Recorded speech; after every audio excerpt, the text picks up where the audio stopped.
Muy buenas noches a todos aquellos que se hallen del otro lado de esta transmisión. Esta es una nueva entrega, la entrega número 34 de Comentarios de lo Real. Hoy es domingo 25 de octubre del año 2020.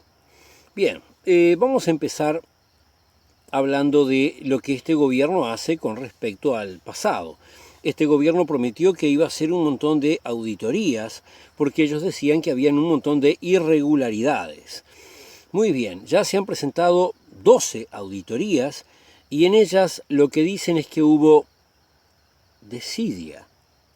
Veamos, ellos decían que el Frente Amplio había estado teniendo actos corruptos, actos ilegales, pero lo que encuentran es algo que llaman desidia. La desidia, ¿qué significa? Significa hacer las cosas sin prestar atención. Es un criterio cualitativo. Y ojo, a mí me parece que los criterios cualitativos muchas veces son más importantes que los criterios que podemos fijar de un modo objetivo con una medición. Pero depende de qué caso, porque si hablamos de una auditoría ¿qué es? Es que viene alguien y revisa lo que se hizo para ver si se hizo bien. Una auditoría consiste en evaluar algo con un criterio objetivo, con una regla con la que estamos comparando las acciones, regla que tiene que ver con los principios que están establecidos en reglamentos y leyes de la administración pública y otras cosas similares. Bueno, no encontraron nada y entonces generan un informe en el cual se habla de cosas imponderables, cosas que no se pueden juzgar de una forma concreta. A ellos les parece desidia. Muy bien. Por otro lado, la Junta Departamental de Canelones le está pidiendo a la Cámara de Representantes que se expida porque el señor diputado de Cabildo Abierto, Lust, participó en una recolección de firmas en un asunto en el cual él no podía participar en esa recolección de firmas. Y bueno, la Cámara tiene que expedirse si podía realmente, o como algunos entendemos, no podía. Muy bien. Por otro lado tenemos que en materia de educación se publicó una entrevista con la principal jerarca de educación primaria y en ella habla de dos cosas relevantes. Por un lado, que quiere eliminar la repetición y que quiere trabajar no con una evaluación de los conocimientos, sino de las competencias. Estos términos a cualquiera que esté en la educación o que haya estado en la educación le van a sonar conocidos también al público general que ha estado interesado en la educación. Son los mismos términos que se aplicaban en los tiempos de la reforma Rama. No evaluar los conocimientos, sino las competencias. ¿Qué es lo que esto produce?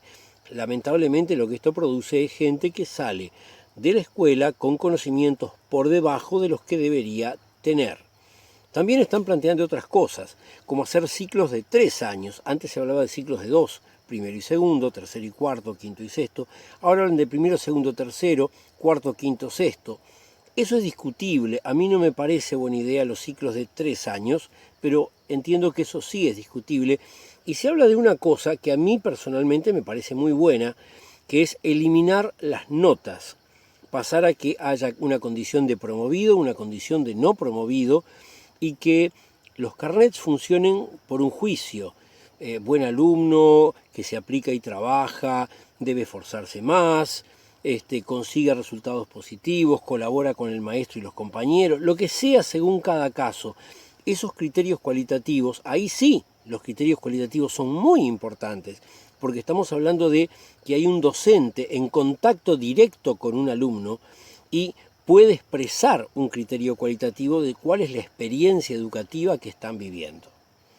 Muy bien, luces y sombras de esta gente que, para agregar más sombras, un diputado del Partido Nacional está hablando de que deberíamos flexibilizar, dice él, las condiciones para que se vengan a instalar universidades extranjeras.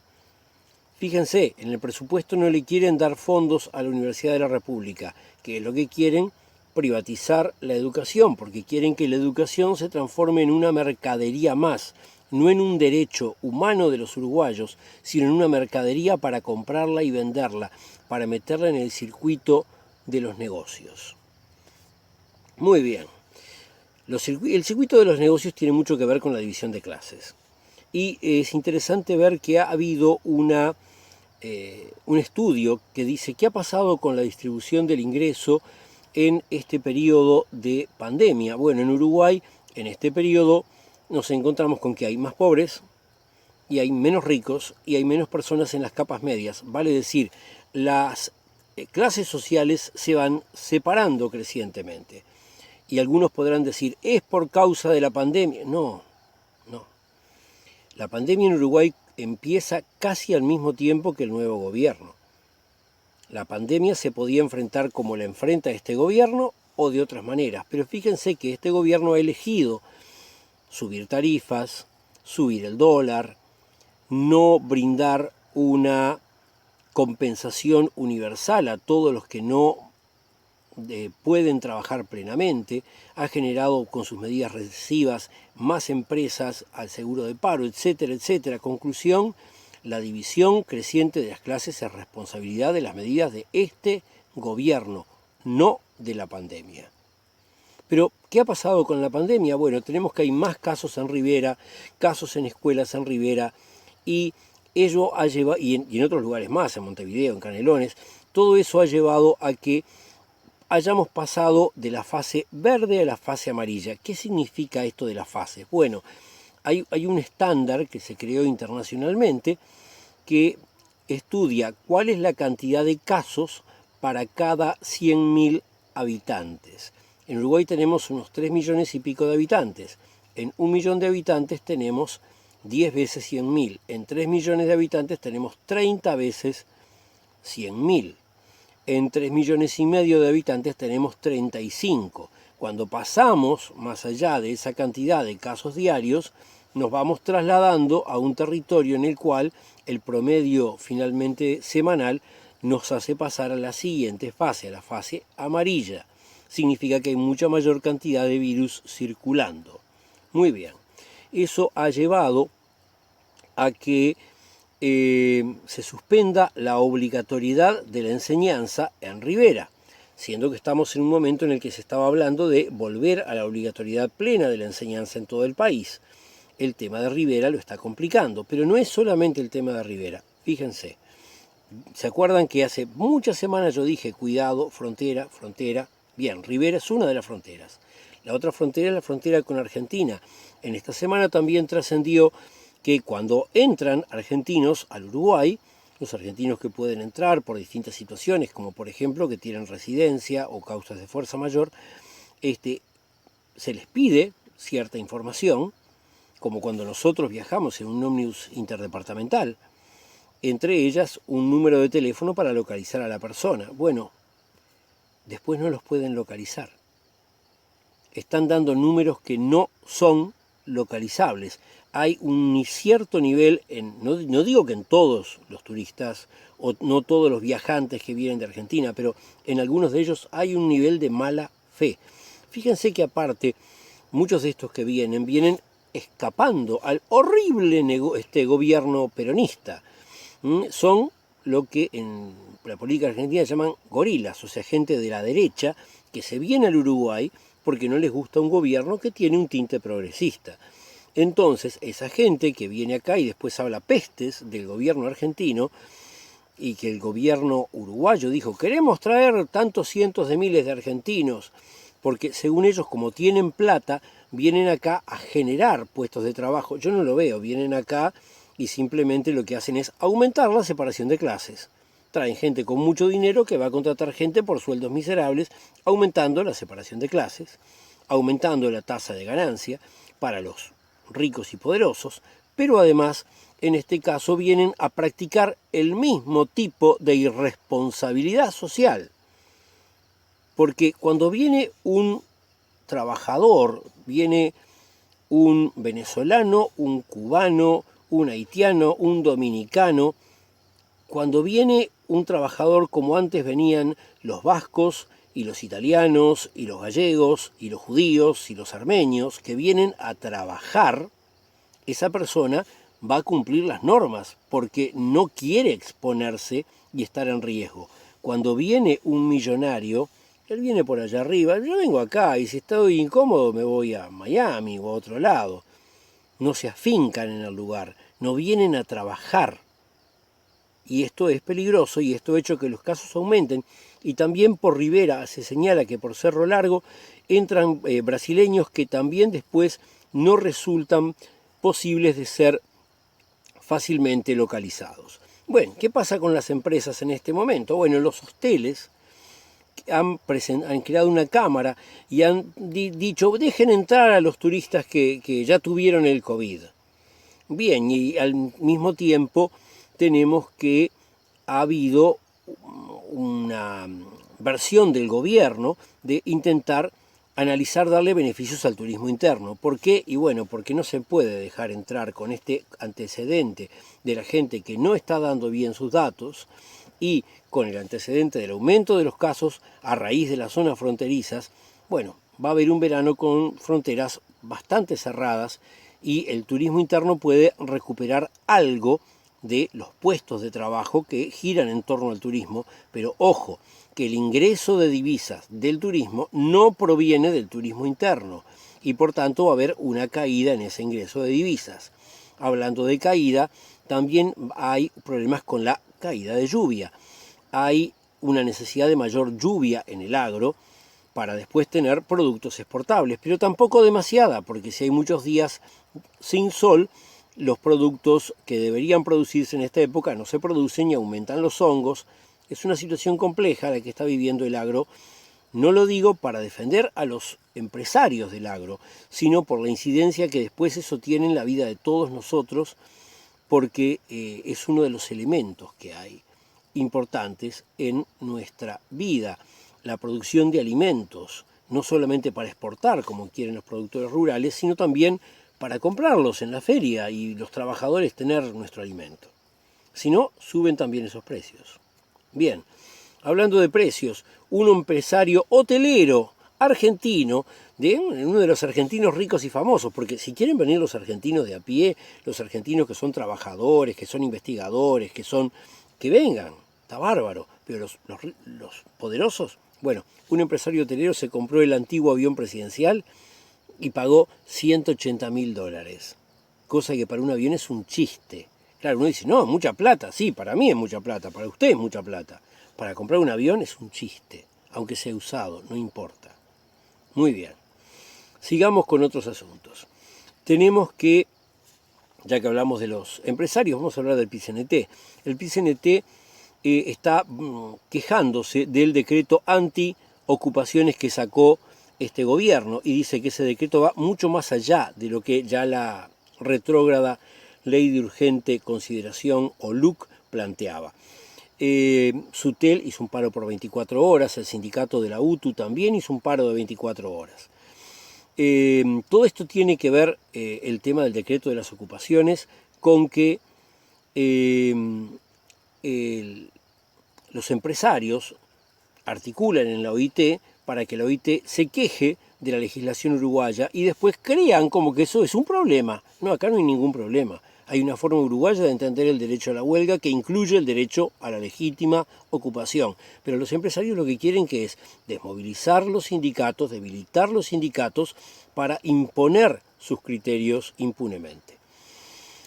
Hablando de criterios de los sindicatos, fíjense que el sindicato de ANCAP está planteando que lo que se les iba a dar en canastas navideñas sea volcado a las ollas populares. Pero el gobierno dice que no se van a entregar las canastas navideñas, que, ojo, no son una dádiva graciosa, están en un convenio que se firmó, y no se firmó ese convenio en los tiempos del Frente Amplio, se firmó en el año 1993 con el presidente Lacalle Padre, en ese tiempo. Por lo tanto, están pasándole por encima al sindicato de ANCAP y a los derechos adquiridos por los trabajadores. Hablando de pasar por encima y de cambiar criterios, bueno, ANCAP dice que va a cambiar el criterio de las tarifas.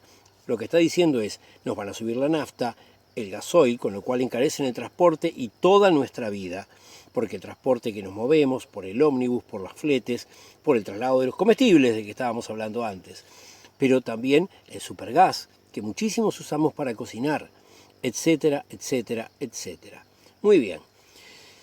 En este momento de cambios de criterios tenemos que se está discutiendo lo que va a ser una reforma de la seguridad social. Los diputados del Frente Amplio pidieron informes a la Caja Militar sobre cómo funciona para poder estudiarlos de cara a esa reforma. Está muy bien que pidan informes y después esperemos que se difundan.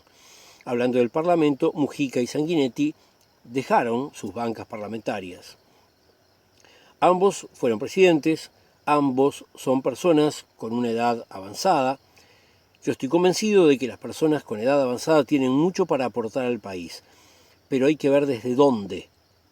Porque cuando las personas con una edad avanzada ocupan lugares que ocuparían mejor personas más jóvenes, entonces se transforman en una fuerza retardataria, porque los jóvenes no adquieren la experiencia y la posibilidad de cambiar y renovar las estructuras en las que vivimos. Está muy bien que se hayan retirado. No voy a entrar en valoraciones de uno y otro porque rompen los ojos. Muy bien. Hablando de cosas que rompen los ojos, el Frente Amplio finalmente decide apoyar la lucha contra la LUC y opta por tomar el camino largo. ¿Qué significa eso? Que hay que juntar un montón de firmas. Firmas tantas que cuando se presenten a la Corte Electoral tenga que directamente convocar al referéndum de la ley. Bueno, ¿por toda la ley o por algunos artículos? Bueno, eso se va a estar discutiendo. El lunes van a tomarse definiciones de esas cosas, pero también el 7 de noviembre la Intersocial va a tomar una definición sobre qué es lo que se impugnará con la LUC, todo o algunos artículos. Se está hablando sobre todo de los artículos que tienen que ver con educación, con la legítima defensa y con los derechos sindicales. Yo personalmente agrego que creo que uno de los elementos más retardatarios de la LUC que no debería ser dejado de lado son los artículos que tienen que ver con los desalojos, los artículos que tienen que ver con la precarización de la vivienda. Muy bien, ¿qué más tenemos en esta semana? Tenemos cosas que tienen que ver con la seguridad pública. ¿Se acuerdan que en el gobierno anterior todo el tiempo nos estaban hablando de qué horrible la seguridad pública, qué horrible? Bueno, ahora parece que está todo bárbaro. El ministro dice que está todo fenómeno. Sin embargo, hay personas en situación de calle, 3 personas que están diciendo que han sido nuevamente agredidos por una banda de gente que anda con bates de béisbol, esos palos del deporte favorito norteamericano, una cosa muy popular. No sé, en Uruguay no. Así que bueno, hay una bandita que anda atacando a la gente en situación de calle. Pero no solamente eso, sino que va a haber aparentemente más gente en situación de calle, porque hay narcotraficantes que entran en determinados barrios y desalojan, o sea, no desalojan, expulsan de sus domicilios a los vecinos que viven allí. Eso ha pasado ya en varios barrios, pasó en el gobierno anterior y el gobierno anterior se encargó de desarticular las bandas que hacían eso en varios lugares. Ahora hay una banda que le llamaban Cacá y sus Congos o una cosa así. Bueno, aparentemente el tal Cacá fue enviado ahora sí a prisión, muy bien, pero sus secuaces no tuvieron pruebas suficientes y están sueltos. Hay que ver si no continúan esa tarea porque eso es algo muy importante de detenerlo. También es muy importante detener cuando ocurre una fiesta clandestina. Aparentemente unas 800 personas hicieron una fiesta en el Prado. La policía vino a detenerla, hubieron pedreas, hubieron insultos, daños, robos. 6 menores fueron capturados, 1 está a disposición de la justicia y los demás no hubieron pruebas, están sueltos. Está bien que se reprima cuando ocurre algo que no debería ocurrir. Por otro lado, comienza a funcionar ya el Registro Nacional de Violadores y Abusadores Sexuales. Eso también está muy bien. Tienen que ahora las instituciones educativas pedir la información de ese registro antes de dar un trabajo a alguien. Pero algo que no está muy bien es el señor Almagro, que ahora sale a decir que él Siempre fue blanco y siempre fue ballista. Hace un tiempo era del frente, ahora ya no es más. Caramba, Almagro se acomoda como vienen las cosas. Y como ahora volvió Evo Morales, felicitaciones al pueblo boliviano, a estar, no como presidente, pero sí como una figura relevante en la política boliviana, y como este señor Almagro habló tan mal de él, seguramente va a empezar a quedar desacreditado en la OEA, a pesar de que Estados Unidos lo apoya por ser su fiel lacayo. Así que Almagro no estará pensando intentar tirarse como candidato de toda la coalición en las próximas elecciones. Este señor impresentable y servil está buscando eso. No sé, no tengo la respuesta, habrá que esperar para ver. Que pasen bien, que tengan una buena semana y nos estamos viendo.